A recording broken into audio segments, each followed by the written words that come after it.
தென்னாடுடைய சிவனை போற்றி, என் நாட்டவர்க்கம் இறைவா போற்றி. ஐந்து கரத்தனை ஆணை முகத்தினை இந்தின் இளம்பரை போலும் ஏற்றினை நந்தி மகந்தனை ஞான கொழுந்தனை குந்தியில் வைத்தடி போற்றுகின்றேனே. இன்று நாம் காணவிருக்கும் பதிவு எதை பற்றியது என்றால், கிரக காரத்துவம் என்ற அடிப்படையில் குருவினுடைய காரத்துவத்தை நாம் பார்க்க இருக்கிறோம்.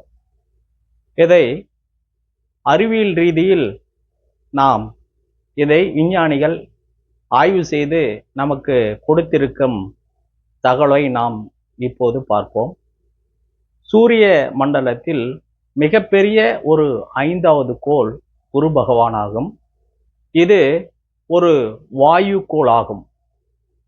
அடுத்தது இந்த குருவினுடைய அமைப்பு பார்த்தீங்கன்னா பூமியினுடைய அமைப்பை விட 11 மடங்கு பெரியது. அடுத்தது வியாழனில் பல நிலவுகள் உள்ளது. இது சூரியனை சுற்றி வர 11.86 ஆண்டுகள் எடுத்துக்கொள்கிறது. நம்ம ஆவரேஜா நம்ம 12 ஆண்டுகள் அப்படிங்கிற அமைப்புல எடுத்துக்கலாம். சூரியனின் 10ல் 1 பங்கு தான் இந்த குரு பகவான் கிரகமாகும். மேலும் இதனுடைய சராசரி சுற்று வேகம் அப்படின்னு பார்த்தீங்கன்னா 33.06 கிலோமீட்டர் பர் வினாடி இதனுடைய வேகம். இந்த குரு பகவானுடைய வளிமண்டலத்துல 76% ஹைட்ரஜனும் 24% ஹீலியமும் உள்ள வாயுக்களால் இந்த குரு பகவான் நிரம்பி உள்ளதாக விஞ்ஞானிகள் கூறுகிறார்கள். மேலும் வியாழன் காந்தப்புலம் உள்ள சூரிய மண்டலத்தில் உள்ள அதிக வலிமையான மற்றுமாவது இது 2வது பெரிய தொடர்ச்சியான ஒரு அமைப்பாகும். அப்ப இந்த குரு பகவான்ல மிக அதிகமான காந்தப்புலத்தன்மை விட்டு விட்டு இல்லை, தொடர்ச்சியா இருக்குது.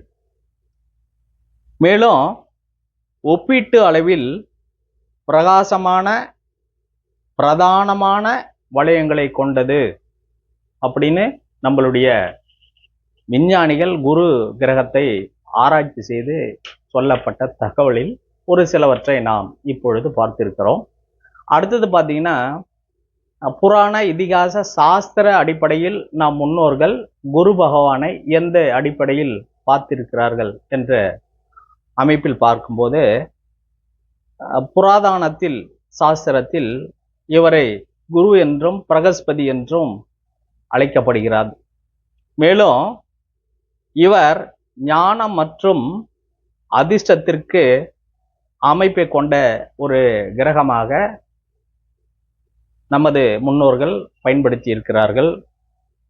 இந்திர லோகத்தில் தேவர்களுக்கு யாகம் பூஜை புனஸ்காரங்கள் செய்து அவர்களை நல்வழிப்படுத்தும் ஒரு அமைப்பில் இந்த குரு பகவான் செயல்பட்டு வந்தார் என்றும், மேலும் கும்பமேளா அப்படிங்கிறது ஒவ்வொரு புனித நதியிலையும் ஒவ்வொரு வருடமும் ஒவ்வொரு நதிக்கரையில இதனுடைய பயிற்சி அடிப்படையில தான் கும்பமேளா நடைபெறுகிறது. மேலும் இவருடைய மனைவி தாரா, இந்த தாரா சந்திரனுடன் ஒரு தொடர்பை ஏற்படுத்தி அதன் மூலம் கருவுற்று புதன் என்ற ஒரு குழந்தை பிறந்தது. அந்த குழந்தை யாருடைய குழந்தை என்ற சந்தேக அடிப்படையில் வரும்பொழுது அதற்கு குரு பகவான் ஒரு அலி கிரகம், அலித்தன்மை என்ற சாபத்தை குரு பகவானால் புதனுக்கு ஏற்பட்டது என்ற அடிப்படையை இந்த சாஸ்திரத்தில் விளக்கப்படுகிறது. இதை நம்ம குரு பகவான் சாஸ்திர ரீதியா பார்க்கப்படுகின்ற ஒரு அமைப்பு. ஜோதிட ரீதியா நம்ம இப்ப குரு பகவானை பார்க்கிறோம். ஜோதிடத்துல பொன்னவன், பிரகஸ்பதி, குரு அப்படின்னு அழைக்கப்படுகிறது. மேலும் இந்த குரு பகவானுடைய தசை அப்படின்னு பார்த்தீங்கன்னா ஜோதிடத்துல 16 ஆண்டு காலம் தசையை கொண்டது. இவரது மனைவி பெயர் தாரா. இவருடைய 3 நட்சத்திரங்கள் புனர்பூசம், விசாகம், பூரட்டாதி ஆகிய 3 நட்சத்திரங்களுக்கு இவர் அதிபதி. இவருடைய ஆட்சி வீடு அப்படின்னு பார்த்தீங்கன்னா 2 வீடு, ஒன்று தனுசு, இன்னொன்று மீனம். மேலும் இவர் நீச வீடு அப்படின்னு பார்க்கும்போது மகரத்தில் இவர் நீசமாகிறார். உச்ச வீடு என்ற அடிப்படையில் பார்க்கும் பொழுது கடகம் இவருக்கு உச்ச வீடாக அமைகிறது. மேலும் இவருடைய மூல திரிகோண வீடு என்ற அமைப்பை பார்க்கும்போது தன்னுடைய சொந்த வீடான தனுசுவே இவருக்கு மூல திரிகோண வீடாகவும் அமைகிறது. குரு லக்னத்தில் திக்பலத்தை பெறுகிறார். குரு மூளைக்கு காரகன் என்ற அடிப்படையிலையும் குருவின் நட்பு கிரகங்கள் அப்படின்னு பார்த்தீங்கன்னா சூரியன், சந்திரன், செவ்வாய், சனி இவர்கள் நட்பு கிரகங்கள் என்றும்,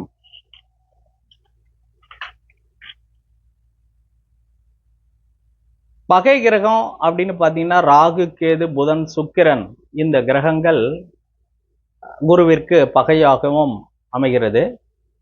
குருவினுடைய நட்சத்திரத்தில் 2, 4ஆம் பாதங்கள் புஷ்கர நவாம்ச அமைப்பை பெறுகிறது. குருவினுடைய எண் அப்படின்னு பார்த்தீங்கன்னா 3 என்ற எண்ணை குறிக்கிறது. ஒரு ஜாதகத்தில் திருமணத்தை நடத்தி வைப்பதற்கு குருவினுடைய பலம் அந்த ஜாதகத்தில் நல்ல நிலைமையில் இருந்தால் அந்த ஜாதகத்திற்கு திருமண ஒரு அமைப்பை உள்ளது என்று நமது ஜோதிடத்தில் பார்க்கப்படும் ஒரு அமைப்பு. குருவினுடைய பலம் வந்து விட்டதா அப்படின்னு. அப்ப குருவினுடைய பலம் வந்து விட்டதா என்றால் ஒரு சுப காரியங்கள் நடத்துவதற்கு ஏதுவான ஒரு சூழ்நிலையை அது உணர்த்துகிறது அப்படிங்கிறத நம்ம இந்த இடத்துல தெரிஞ்சுக்கணும். குரு பகவான் உயர்கல்வியில ஒரு ஜாதகத்துல குருவினுடைய அமைப்பு நல்லா இருந்ததுன்னா உயர்கல்வி படிக்கிறதுக்கான ஒரு வாய்ப்பு இருக்கும். அதே போல நல்ல ஒரு பதவிகள், கிட்டத்தட்ட ஜட்ஜி, ட்ரெஸரி, உயர்ந்த அதிகமான பணம் புழங்கக்கூடிய இடங்கள், ஆதீனம், இந்த மாதிரி நல்ல ஒரு பெரிய பெரிய நிர்வாகத்துறையில் இவர்களுடைய ஆதிக்கம் இருக்கும். குரு ஜீவகாரகன் என்று அழைக்கப்படுகிறார். வங்கிப்பணி, விரிவுரையாளர், ஆன்மீக பேச்சாளர், நல்ல ஒழுக்கம் இவை குருவின் அமைப்பை பொறுத்து செயல்படும். குரு அமைப்பு நன்றாக இருந்தால் அவருக்கு ஆசீர்வாதம் வழங்கக்கூடிய ஒரு அமைப்பு அதிகமாக இருக்கு. ஒரு ஜாதகத்துல குரு ஒரு நல்ல சுபிட்சமான நிலைமையில இருந்தா அவங்க ஆசீர்வாதம் பண்ணுவதன் மூலமா அவங்க உயர்ந்த நல்ல நிலைமைக்கு வருவாங்க. அவங்களுக்கு தொட்டதெல்லாம் ஒரு நல்லது நடக்கும்.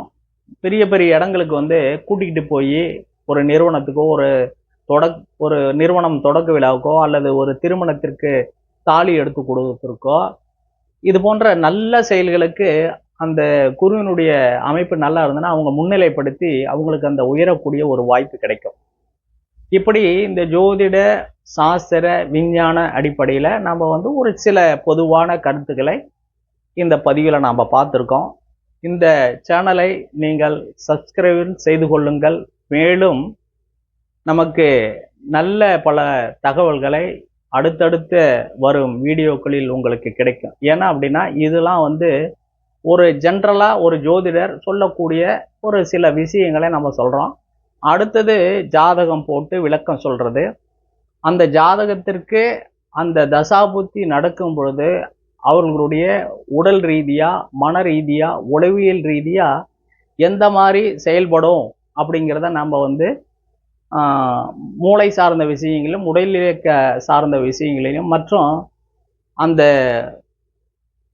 சுரப்பிகள், ஹார்மோன் சுரப்பிகள் நம்மளுடைய மனநிலையும் உடல்நிலையும் எவ்வாறு சரிப்படுத்துகிறது, அது எப்படியெல்லாம் நம்ம கஷ்டத்தையும் மனதையும் தொந்தரவு செய்கிறது போன்ற பல்வேறு நிலைகளில் ஒரு ஜோதிடத்தையும் ஆன்மீகத்தையும் அறிவியலையும் மனித உளவியலையும் அடுத்தடுத்த பதிவுகளில் கண்டிப்பாக பார்க்கலாம். ஏன்னா நான் வேறொரு வேலைப்பளுவில் இருக்கிறதுனால என்னால் வீடியோக்கள் கொஞ்சம் கொஞ்சமாக தான் போட முடியும்.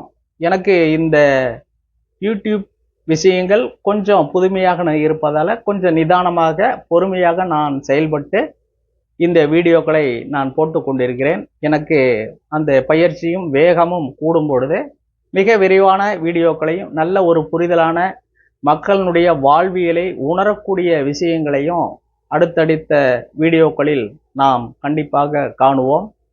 நன்றி, வணக்கம்.